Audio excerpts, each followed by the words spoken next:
हरि ओम शांति शांति शांति। अस्मद्गुरुभ्यो नमः अस्मद्परमगुरुभ्यो नमः अस्मत्सर्वगुरुभ्यो नमः। श्रीमते रामानुजाय नमः। लक्ष्मीनाथसमारम्भां नाथयामुनमध्यमाम् अस्मदाचार्यपर्यन्तां वन्दे गुरुपरम्पराम्।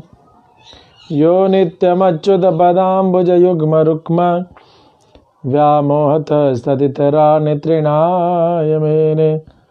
अस्मद्गुरोर्भगवतोऽस्य दयैकसिन्धो रामानुजस्य चरणौ शरणं प्रपद्ये।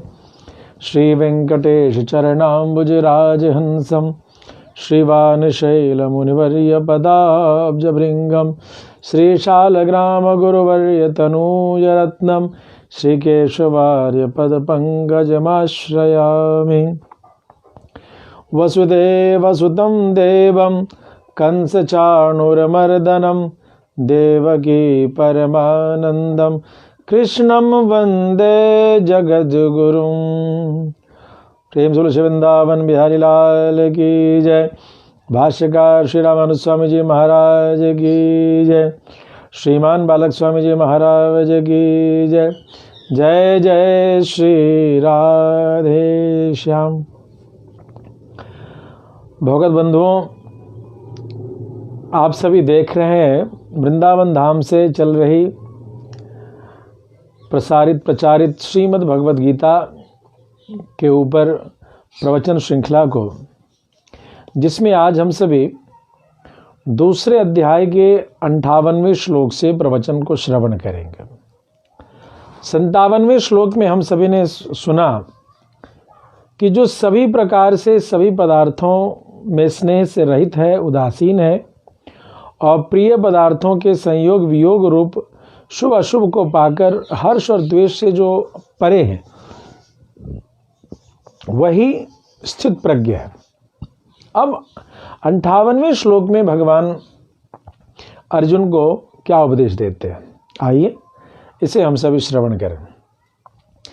यदा संहरते चायं कूर्मोऽङ्गानीव सर्वशः इन्द्रियाणीन्द्रियार्थेभ्यस्तस्य प्रज्ञा प्रतिष्ठिता।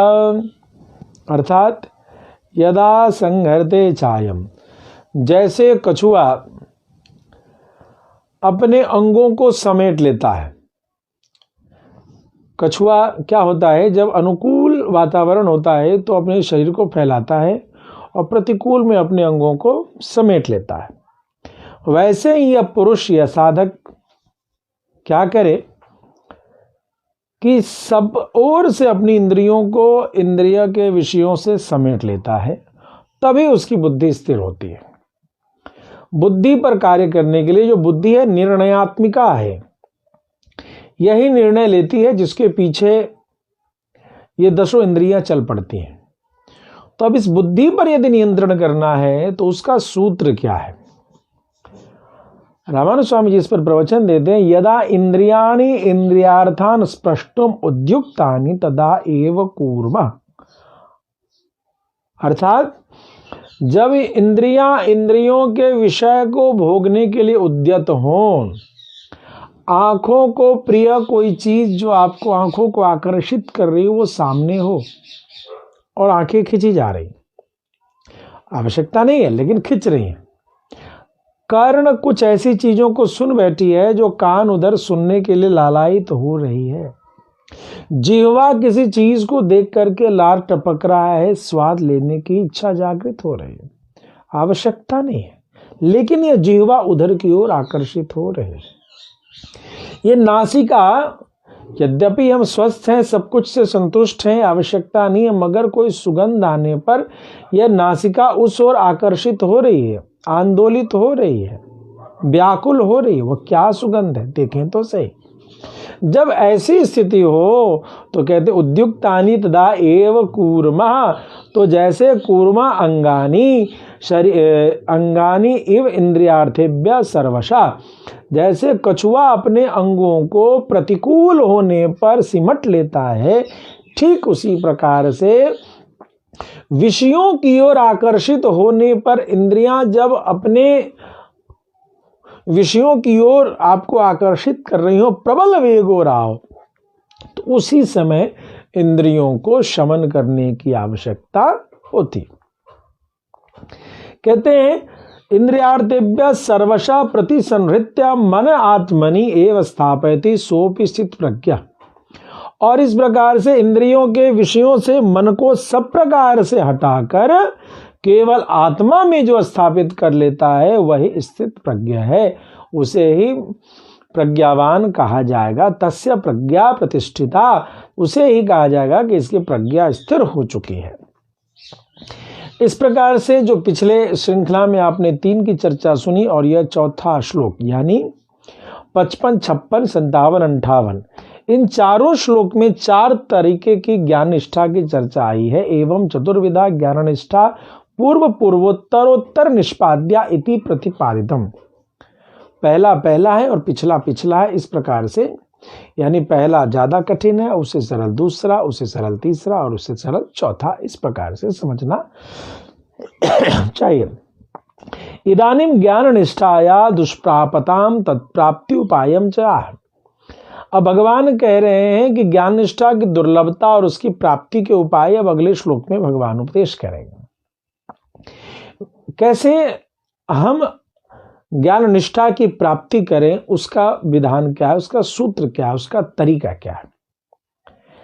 विषया विनिवर्तन्ते निराहारस्य देहिनः रसवर्जम रसोप्यस्य परम दृष्ट्वा निवर्तते। ध्यान देंगे 59वें श्लोक में भगवान उपदेश दे रहे हैं कि निराहारी जो मनुष्य हैं, निराहारस्य जो निराहारी हैं, ऐसे पुरुष के विषय तो निवृत्त हो जाते हैं। विषया विनिवर्तन्ते निराहारस्य देहिनः रसवर्जम, लेकिन रस को छोड़ करके, राग को छोड़ करके, रस अपियस्य परम दृष्ट्वा निवर्तते, राग निवृत्त नहीं होता इस पुरुष का, तो विषय राग भी परम का साक्षात्कार करके निवृत्त हो जाता है।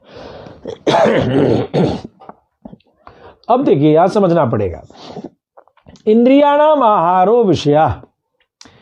आहार मतलब सिर्फ भोजन नहीं है, जो कुछ भी भीतर आहरण कर रहे हैं, प्रवेश करा रहे हैं, उसे आहार कहते हैं।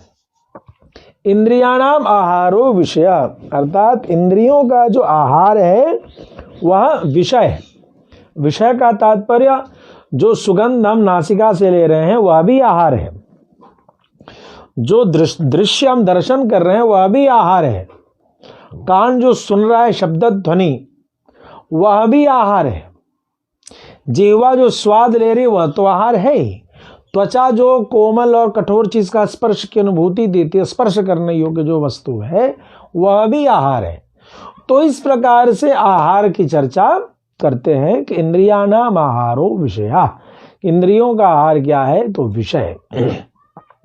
निराहारस्य विषयेभ्य प्रत्याहृतेन्द्रियस्य, निराहारी जो लोग हैं वे क्या करते, इंद्रियों को विषय से हटा लेने वाले मनुष्य, जो देहिनो विषया विनिवर्तमाना रसवर्जम विनिवर्तन्ते, अर्थात ऐसे निराहारी अपने विषयों से हटा लेते हैं।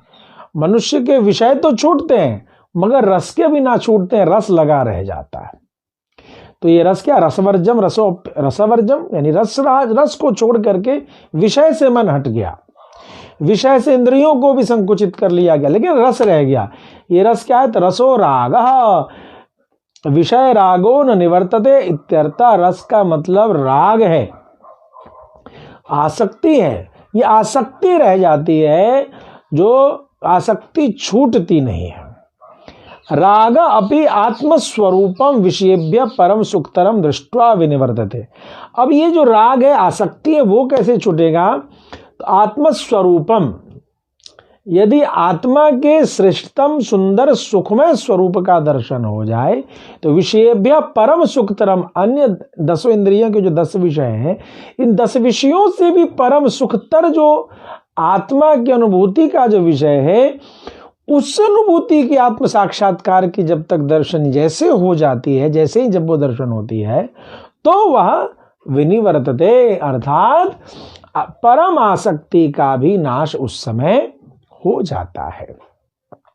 तो यहां पर बहुत सुंदर रूप से बताया गया कि पहले तो आप त्याग करें, मन को इंद्रिय जिस विषय की ओर आकर्षित कर रहे हैं वहां से संभालें, इंद्रियों को संयमित करें। लेकिन यहां नहीं रुकना है। मन को इतना रोकने के बाद परम संतुष्ट हो जाने से काम नहीं चलेगा कि अब तुमने सफलता प्राप्त कर ली, या तब तक बनाए रखना है, इस साधना को अनवरत बनाए रखना है, इस मानसिक स्थिति को, जब तक कि परम दृष्टि, उस परम की आत्मस्वरूप का दर्शन न हो जाए। जब उस परम आत्मस्वरूप भगवान श्याम सुंदर का दर्शन हो जाता है, जब उनकी छवि का, उनके लालित्य का, नाम रूप गुण लीला धाम में मनुष्य का जो मन प्रविष्ट हो जाता है, तब जाकर के विनिवर्तते आसक्ति का नाश होता है। तो ध्यान देना पड़ेगा। स्पष्ट रूप से 59वां श्लोक इस बात की ओर इशारा कर रहा है कि सिर्फ इंद्रियों को संयमित करने मात्र से कुछ नहीं होगा। इस मन को, इंद्रियों को संयमित करने के पश्चात भगवान श्याम सुंदर के श्री चरणों में समर्पित करने की आवश्यकता होगी, तभी पूर्ण रूप से आसक्ति का नाश होगा। यततो यपि कौन्तेय, 60वें श्लोक में आइए हम सभी श्रवण करते हैं।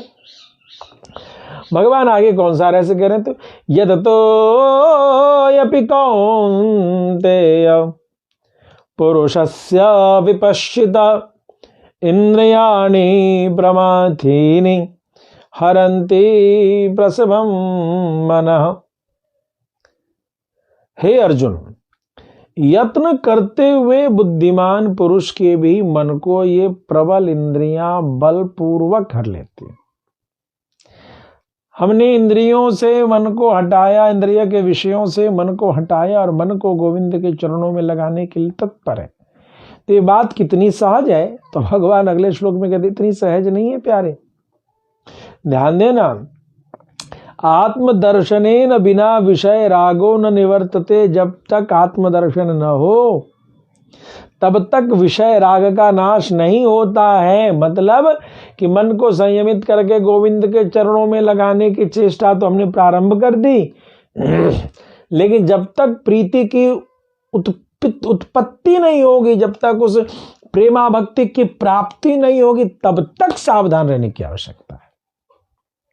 यतो यपि कौन्तेय, बहुत प्रयास करने पर अनिवृत्ते विषय रागे विपश्चितो यतमानस्य, जो बुद्धिमान व्यक्ति है, अनिवृत्ते विषय रागे, विषयासक्ति के न छूटने पर यत्न करने वाले जो लोग हैं, उन पुरुष, विवेकशील पुरुष के भी लोगों के ऊपर क्या होता? अपि पुरुषस्य इंद्रियाणि प्रमाथीनि बलवंती मना प्रसह्यारंती।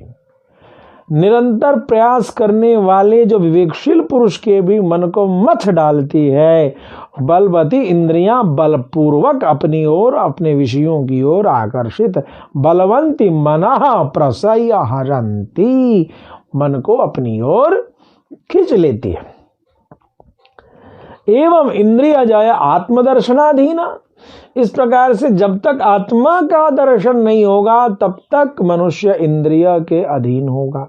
इंद्रिय जया आत्मदर्शनाधीना, जब तक आत्मा का दर्शन होने पर व्यक्ति इंद्रिय के विजय की प्राप्ति करता है, यानी कि जब तक परमात्मा के दर्शन या उनके प्रेमा भक्ति का स्वाद नहीं मिला तब तक मनुष्य यह समझे कि उसने इंद्रिय पर विजय प्राप्ति नहीं की है। और आत्मदर्शनम इंद्रिय जयाधीनम, और आत्मदर्शन भी इंद्रिय जय के अधीन है। जब तक इंद्रियों पर विजय की प्राप्ति नहीं होगी तब तक आत्मदर्शन की प्राप्ति नहीं होगी, परमात्मा की प्रेमा भक्ति की प्राप्ति नहीं होगी। इति ज्ञाननिष्ठा दुष्प्राप्या, ये कितना दुर्लभ योग है कि बिना आत्मदर्शन के, बिना परमात्मा की प्रेमा भक्ति की प्राप्ति किए बिना इंद्रिय पर विजय संभव नहीं है, और बिना इंद्रियों पर विजय किए बिना जो है सो आत्मदर्शन की भी अनुभूति नहीं हो सकती। अब ये दोनों में प्राप्ति कैसे होगी, किसकी होगी कि दोनों एक साथ प्राप्त होंगे, यह बड़ा ही परिपक्व प्रश्न है। इसीलिए ज्ञान निष्ठा दुष्प्राप्या, इसीलिए जो ज्ञान निष्ठा है यह इतना सरल नहीं है अर्जुन।